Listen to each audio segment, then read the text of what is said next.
जितनी आपको वर्शिप के वसीला से को वेलकम कीजिए, अपने हाथों को लहरा कर वेलकम कीजिए। उसने आपकी आवाजों को सुना और अब वो आपको जवाब देने के लिए चला।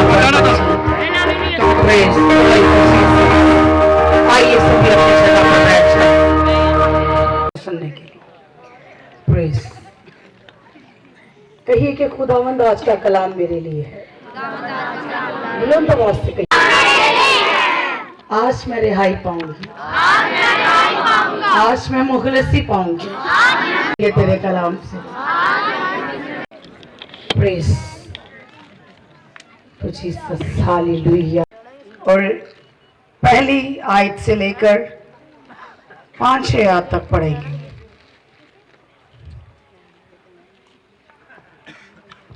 बपतिस्मा देने वाले की मनादी, टाइटल ऊपर लिखा हुआ है यूहन्ना बपतिस्मा इब्ने खुदावंद की खुशखबरी का शुरू। जैसे असाया नबी की किताब में लिखा है कि देख मैं अपना पैगंबर तेरे आगे भेजता हूं जो तेरी राह तैयार करेगा। बियाबान में पुकारने वाले की आवाज आती है कि खुदावंद की राह तैयार करो, उसके सीधे रास्ते बनाओ। यूहन्ना आया और बपतिस्मे में और बियाबान में बपतिस्मा देता और गुनाहों की माफी के लिए तौबा के बपतिस्मे की मनादी करता। और यहूदा के मुल्क के सब लोगों और यरूशलेम के सब रहने वाले निकलकर उसके पास के और उन्होंने अपने गुनाहों का इकरार करके दरियाई यरदन में उससे बपतिस्मा लिया। खुदा के पाक कलाम पढ़े, सुने, समझे जाने पर खुदा उनकी खास बरकत हो। में कौन कौन जानता है? बहुत कम लोग कि खुदावंद यीशु का लक़ब हो। उसका मिशन ये था कि मसीह की आमद का ऐलान करे और लोगों से कहे कि उसके इस्तकबाल करने के लिए, उससे कबूल करने के लिए तैयार हो जाए। खुदावंद ने उसको एक मिशन दिया था कि जा और मेरे लोगों को क्या कर, तैयार कर, ताकि जब मैं आऊं और इस्तकबाल के लिए वो खड़े हो। ये उसकी ड्यूटी थी और गवाही के लिए आया था। ये शख्स यानी यूहन्ना ये गवाही देने के लिए आया यीशु वाकई ही दुनिया का नूर है। सभी कहिए, यीशु वाकई ही दुनिया का नूर है। और ये हम सबको बता रहा है ताकि सारे उस पर क्या करें, ईमान लाए। इस बात अगर यूहन्ना लोगों की तवज्जो खुदावंद से हटाकर उसने इस तरह नहीं किया, बल्कि उसने सबका ध्यान अपने खुदावंद यीशु की तरफ लगाया और उसके लिए कहा कि सब तैयार हो जाए क्योंकि वो जल्द आने वाला है। उन्होंने लोगों की तवज्जो खुदावंद की तरफ लगाई ताकि खुदावंद के लोग जो हैं उसकी आमदे सानी के लिए तैयार हो जाए। और उसने क्या कहा कि इब्ने मसीह यीशु इब्ने खुदा की खुशखबरी, क्योंकि उसका मकसद था कि यीशु को खुदा के खादम के किरदार को उजागर करे और खुदावंद की अल्लानिया खिदमत का आगाज करे। वो कोई लुक छुप कर खिदमत नहीं कर रहा था, वो अल्लानिया इस खिदमत का आगाज कर रहा था और बता रहा था।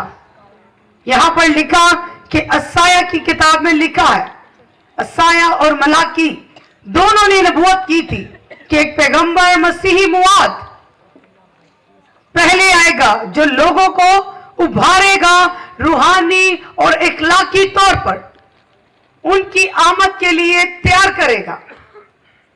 और ये जो पहले आने वाला था वो पैगंबर यूहन्ना अस्तबागी था। पैगाम था कि लोग तौबा करें। क्या करें लोग? बच्चों को बदल ले, अपने के हालात को बदल ले, ताकि खुदावंद जब आए तो हमारे गुनाह माफ किए जाए और हम उसके इस्तकबाल के लिए खड़े हों। जो तौबा नहीं करेगा वो उसके इस्तकबाल के लिए खड़ा नहीं होगा। जो जिंदगी तौबा करेगी, अपने गुनाहों का इकरार करेगी, माफी मांगेगी, वो ही जिंदगी करेंगे। जब तैयार हो जाएंगे तो जब वो आएगा तो आप और मैं, आज मैं यहाँ पर हूं और बड़े फूल फेंक के जा रहे हैं, फूल पहनाए जा रहे हैं। एक रिवायात है कि जब खादम या कोई अल्लाह के का लोग तौबा करे, अपने गुनाहों का इकरार करे, मेरे पास आए, तैयार हो जाए। उसने इसीलिए कहा कि बियाबान में पुकारने वाली आवाज मैं हूं और मेरी राह को क्या करें, तैयार करें। राह हम लोग हैं, जब तक हम लोग तैयार नहीं होंगे वो किस तरह आएगा। जब हम तौबा करेंगे तो हमारे गुनाह माफ किए जाएंगे, हमारी सोचें, हमारे ख्यालात, हमारी रविशें, हमारा उठना बैठना, चलना फिरना, बोलना, हर एक चीज बदल जानी चाहिए, पहले जैसी नहीं रहनी चाहिए। कर्जों में फंसे हुए हैं और ऐसी लानतों में फंसे हुए हैं कि हमें पता ही नहीं कि हमने किस तरह आजाद होना है, हमने किस तरह अपने खुदावंद के लिए अपने आप को तैयार करना है। जब पता ही नहीं तो फिर तैयार किस तरह होंगे। जब खुदा के कलाम को सुनते हैं तो उस पर अमल किया करें। बड़े खुश होते हैं कि हम तौबा करेंगे, हम अभी से तौबा करेंगे, लेकिन थोड़े वक्त में फिर वैसे ही, कोई तौबा नहीं, कोई कुछ नहीं। कुछ लोग तौबा करके फिर भी पुराने पहनावे को पहने हुए हैं, उन्होंने अभी तक अपनी जिंदगी को नया नहीं किया, अभी तक अपनी जिंदगी को प्रॉपरली तौर पर खुदा के ताबिया नहीं किया। तो फिर हम किस तरह आजाद होंगे, किस तरह हम उसके आने का इस्तकबाल करेंगे, किस तरह उसकी राहों को तैयार करेंगे, किस तरह वो आएगा और हमें भी ले जाएगा। अपनी जान का फिदिया दिया है हमारे गुनाहों के लिए, वो सलीब पर चढ़ा गया, उसने एक कम 40 कोड़े खाए, कांटों का ताज पहना, अपनी पसली में नेसा खाया, दफन किया गया और तीसरे दिन मुर्दों में से जी उठा है। वो आपके लिए और मेरे लिए, ताकि हम निजात पाए, हम आजादी से जिंदगी गुजार सके। हमारे गुनाहों के लिए उसने इतना बड़ा कफारा दिया है और हम क्या करते हैं, दिल से उसकी दुआ भी नहीं करते, दिल से उसे कबूल भी नहीं करते। उसने कहा कि जो मेरे भेजने वाले को कबूल करता है वो मुझे कबूल करेगा। और हम क्या करते हैं, खादमों की सिर्फ ऊपर ऊपर से इज्जत, दिल से नहीं। वो दिलों और खुर्दों को जांचने वाला खुदा है। गुनाह की मजदूरी में, और गुनाह की मजदूरी क्या है, तो फिर हम मौत पे फंसे हुए हैं। किसी को क्या पता कि क्या किसी टाइम हो सकता है। हम गुनाहों में हैं, हमारी जिंदगियां छकड़ी हुई हैं। जो लोग अभी भी खुदावंद पे यकीन नहीं रखते, तवीज पर या जादूगरों पर या जादू मंत्र करने वालों पर रखते हैं, तो क्या आपका इख्तियार खुदा के पास है? उनके असरात अभी भी हमारी जिंदगियों में है।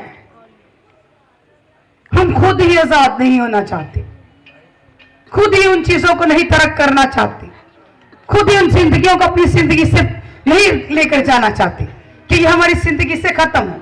हमने उन चीजों को अपनी जिंदगी पर हक दे दिया है कि ये इख्तियार करें, ना कि यस्सु करे। हम और कुव्वतों के पास जाते हैं, हम और लोगों के पास जाते हैं, उसकी कुदरत उनकी जिंदगी पर काम करती है। तो वो जो तवीज कंडा करने वाले हैं, जादू करने वाले हैं, मंत्र करने वाले हैं, वो भी अपनी किताबों को जलाकर और यीशु के पीछे चले जाते हैं।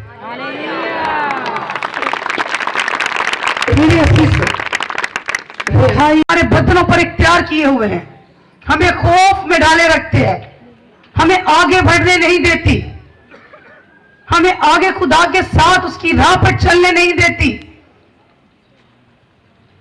जिस तरह वहां पर यूहन्ना अस्तबागी को भेजा गया था, आज यहां पर खुदावन ने मुझे भेजा ताकि मैं ये कलाम आपकी जिंदगियों तक लेकर आऊं। तौबा के बगैर हमारी नजात नहीं है, तौबा के बगैर हमारी रिहाई नहीं है। खुदा अपने खादमों को चुनता है और उनके कलाम और उनके मुंह में अपने कलाम को डालता है और फिर खादम बोलता है, और जब उसका कलाम खुलता है बेतसीर नहीं जाता, हमेशा असर करता है, हमेशा जिंदगियों को बदल कर रख देता है। हरामकार और खूनी और बहुत से बुतप्रस्त झूठी बात का मानने वाले खुदा की बादशाही में हरगिज दाखिल ना होंगे। कितना सख्त बोल रहा है वो। कुत्ते, हरामकार, जादूगर में हरगिज दाखिल नहीं होंगे। झूठ बोलने वाले, बात बात पर हम झूठ बोलते हैं, बात बात पर खिताब करते हैं, एक बात को छुपाने के लिए कई बातों को हम छुपाते हैं। हम इस कुव्वतों के, इस बोझ के तले दबे हुए लोग हैं। किस तरह हमें रिहाई मिलेगी, किस तरह हमें मुखलसी मिलेगी? जब हम अपना इख्तियार अपने बाप को देंगे, जब वो हमारी जिंदगियों पर काम करेगा।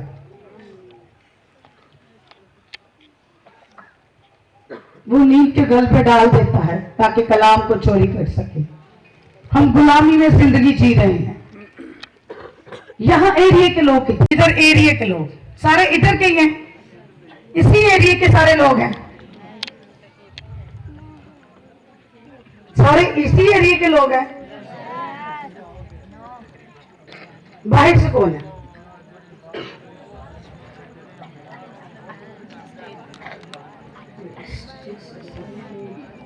हम गुलामी में फंसे हुए, इधर पकड़ते हैं, हमेशा कर्जों के नीचे दबे हुए। भाई अभी गीत गा रहे थे और उन्होंने इसीलिए दोबारा रिपीट की, लेकिन हम बचना नहीं चाहते, हम उसी बोझ के तले दबे रहना चाहते हैं और गैर ममूदों के पीछे भागने वालों का गम बढ़ जाता है। जो जाते हैं जादू करवाने और जादूगिरों के पास तवीज करवाने और भी तरह के जो जादू टूने, मंत्र जंतर इस तरह के करवाते हैं, उनके गम, उनके दुख, उनकी परेशानियां, तकलीफें, बीमारियां, हर चीज ज्यादा हो जाती है, कम नहीं होती। उन लोगों के पीछे जाने से, कलाम बयान करता है, गैर ममूदों के पीछे जाने से तुम्हारा गम बढ़ जाएगा। मेरे सामने नहीं, मेरे अजीजों, इन सारी बातों को मद्देनजर रखते हुए तौबा कीजिए, इकरार कीजिए अपने गुनाहों का। इन ताकतों से, इन कुव्वतों से अपने आप को आजाद करवाएं। खुदा के जोर को मानिए, तौबा कीजिए। और जिस तरह यूहन्ना बपतिस्मे पर तालीम दे रहा है, आप लोग भी नए सिरे से पैदा हो, नए सिरे से पैदा हो। खुदा की बादशाही में आने के लिए अपने रास्तों को तैयार करें, अपनी अक्लों को, हर एक चीज को तैयार करें, ताकि जब खुदावंद यीशु आए तो हम भी उसके इस्तकबाल के लिए खड़े हों। और ये तौबा करने से है, उसका बपतिस्मा लेने से है, फिर ही आप उसकी ताबेदारी में आएंगे, फिर ही बंधन टूटेंगे, फिर ही छुए टूटेंगे, झगड़े आसाद होगी, बीमारियां जाएंगी, लाचारियां जाएंगी, कमजोरियां जाएंगी, खौफ की स्पिरिट जाएगी। जब बपतिस्मा लेंगे तो खुदा आपको रूह से भर देगा, खुदा आपके अंदर एक नई रूह डालेगा, बोलने की, लड़ने की, अभी से जंग करने की। रूह के बगैर खाली है। जब उसका रूह ही नहीं तो हम जंग किस तरह करेंगे? किस तरह उस इब्लीस को अपने कदमों में कुचलेंगे, पांव के नीचे कुचलेंगे? वो नहीं चाहता। हर चीज में खराबी थी, लेकिन खुदा अपने लोगों से बात करना चाहता था। खुदा भी अपना काम करना चाहता था और वो भी देख रहा था कितने मेरे लोग तलबगार हैं, कितने मेरे भूखे और प्यासे हैं, कितने लोग मेरे लिए आए हैं। जितनी मर्जी सी उसने डिस्टर्बेंस पैदा की, लेकिन खुदा का रूह, उसका मसा, उसकी हसूरी का कसरत यहाँ पर कलाम पर तवज्जो करें, अपनी तवज्जो कलाम की तरफ लगाइए। कलाम पर तवज्जो करने से आपकी जिंदगी बदलेगी, आपको भलाई मिलेगी। और ये भलाई की बातें हैं जो आपके साथ किए जा रही हैं। क्या भलाई सिर्फ खुदा के पास आने से है, उसके रास्ते को तैयार करने से है, गुनाहों की माफी के लिए, बपतिस्मे के लिए। यहां पर कितनी जिंदगियां हैं जिन्होंने पानी का बपतिस्मा लिया, बगैर नए सिरे से पैदा नहीं हो सकती। और वही यूहन्ना कहता है कि जो मेरे बाद आएगा, मैं इस लायक नहीं कि उसकी जूती का। ये बात यूहन्ना कह रहा है कि मैं इस लायक नहीं, जो मेरे बाद आने वाला है। मैंने पहले भी कहा कि वो भी धोखा के खुदावन चल आने वाला है, और उसने कहा कि मैं इस लायक नहीं कि मैं उसकी जूती का तस्मा खोलूं। मैं तो पानी से बपतिस्मा देता हूं, वो तुमको रूह कुदस से मिला है। पानी से तो बपतिस्मा ले लिया है, रूह की ममूरी है, रूह कुदस है आपके पास नहीं। वो किसी का आदम की, किसी इंसान के बस की बात नहीं कि वो इंसान को दे सके। वो खुदा की मर्जी है, वो खुदा के इल्म है। जिस तरह यूहन्ना के बस में नहीं था, इख्तियार में नहीं था, इसी तरह हम इंसानों और खात्मों के पास भी कुछ नहीं है। हम पानी का बपतिस्मा जरूर दे सकते हैं, लेकिन अगर आप पूरे दिल से, पूरे तौर पर तैयार होंगे, जिस तरह खुदा यीशु ने पानी से बपतिस्मा लिया और आसमान क्या हुआ, खुल गया और रूह कुदस उस पर आकर नाज़िल हो। अगर आप लोग भी तैयार होंगे, आप भी पूरे दिल से, पूरे ईमान से, पूरे तवक्को से अपना पैराने पहनावे को उतारते जाएंगे, पुरानी सोचे, रविशे, ख्यालात, गुनाह, दलदल में जितना जहां भी फंसे हुए हैं, उन चीजों को तरक कर कर एक नए रास्ते पर चलना शुरू कर देंगे, तो खुदा आपको रूह से बैप्टाइज करेगा, खुदा आपके अंदर को डालेगा, क्योंकि उसका वादा मिलेगा। और यही वक्त है कि वो उस रूह को अता करने वाला है। इसीलिए हमें झुकना चाहिए, हमें अपनी अकड़ में नहीं, खुदी में नहीं रहना चाहिए, हमें अपने आप में नहीं, बल्कि हमें खुदावंद में रहने की जरूरत है। हमें उसके हुजूर झुकने की जरूरत है, क्योंकि वो हर एक को नई जिंदगी देने के लिए आए। ये नई जिंदगी है कि जब हम तौबा करते हैं, पानी से बपतिस्मा लेते हैं, तो हमें एक नई जिंदगी मिलती है।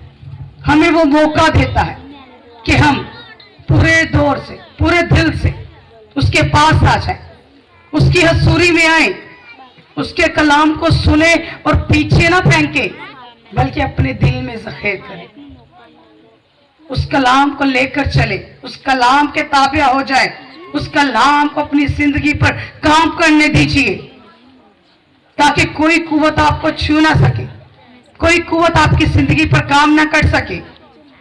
अमाल 1:8 में लिखा है कि जब तुम रूह कुद्स तुम पर नाजिल होगा तो तुम कुव्वत पाओगे। जब रूह कुद्स तुम पर नाजिल होगा तो तुम कुव्वत पाओगे। सभी बोले, तुम क्या करोगे?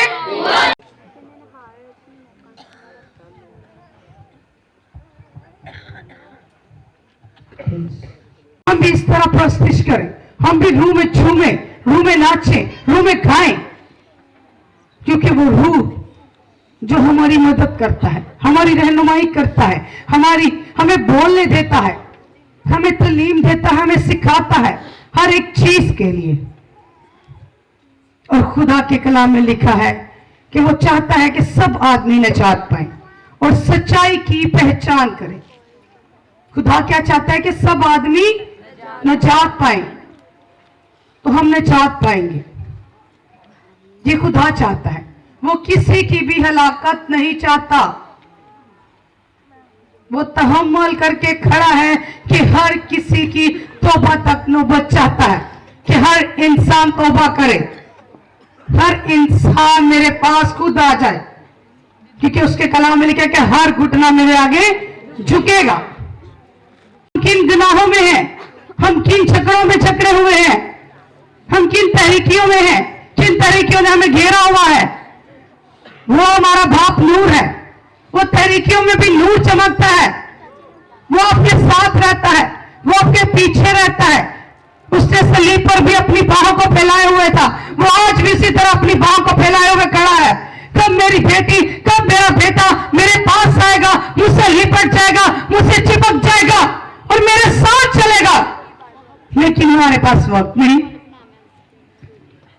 हमारे पास टाइम नहीं। क्या आजाद करवाया था, गुलामी से आजाद करवाया था। और वो लोग क्या करते थे, कहते थे कि हम उधर ही अच्छे हैं। जैसे यहाँ के पट्टे के जो लोग इधर रहते हैं, तो वो भी इसी तरह गुलामी में, वो कर्ज पे कर्ज लिए जा रहे हैं और उनके गुलाम बने हुए हैं। ना वो आजाद आपको करते हैं और ना आप खुद आजाद होते हैं। अगर कोई जाता है वो सोचता है कि हम आजाद करवाएं, लेकिन हम फिर क्या करते हैं, वहां पर चले जाते हैं, कहते हैं कि नहीं जी वही सही है, ऐसे पैसे लेती जाने, काम की जाने, ऐसे ही।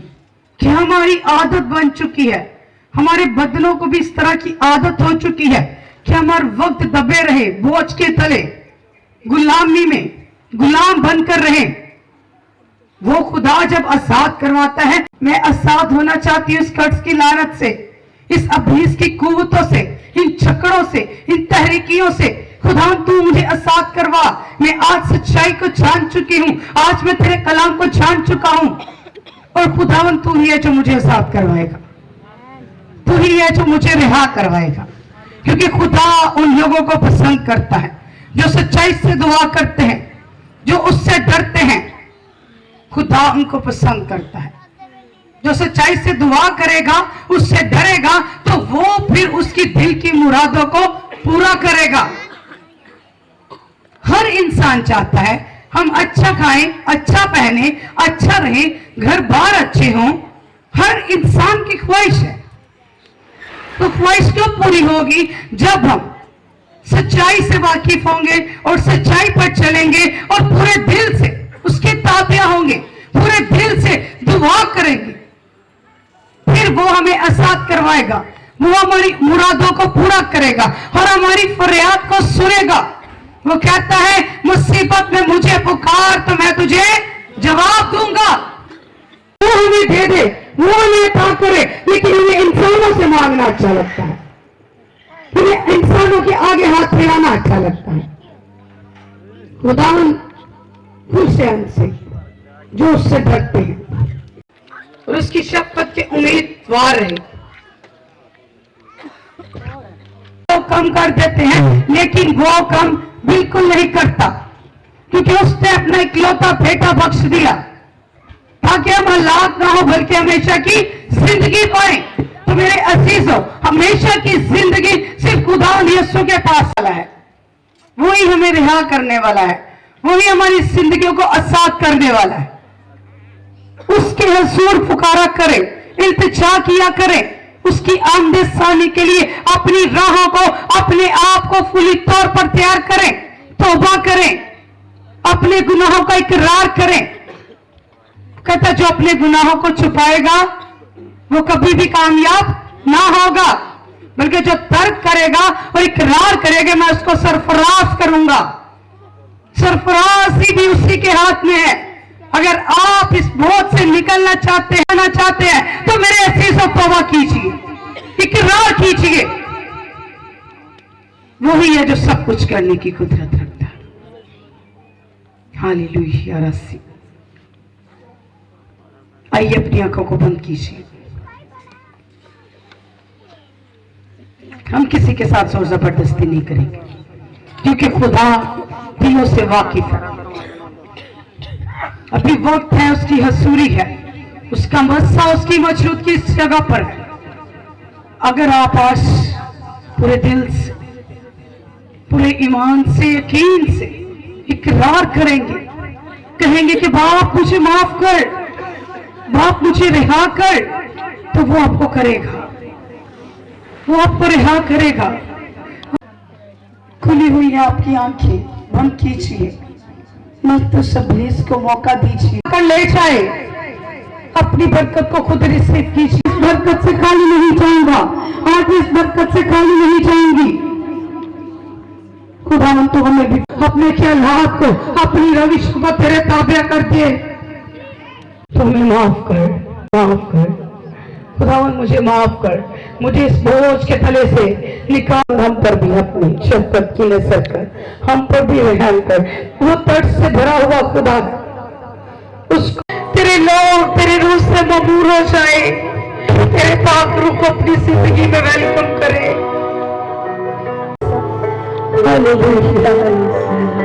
कहिए कि मैं कुछ भी नहीं हूँ।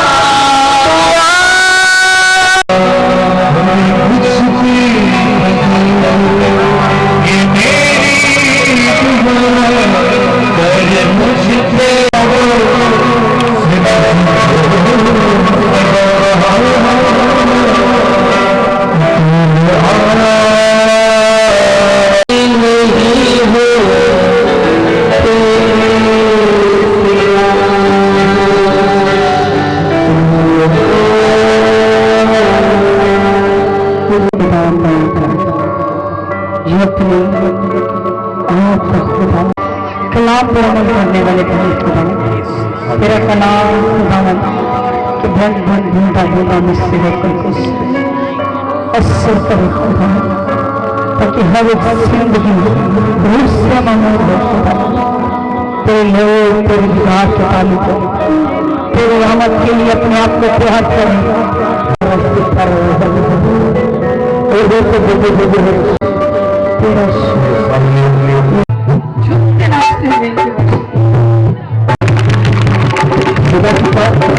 कहा जो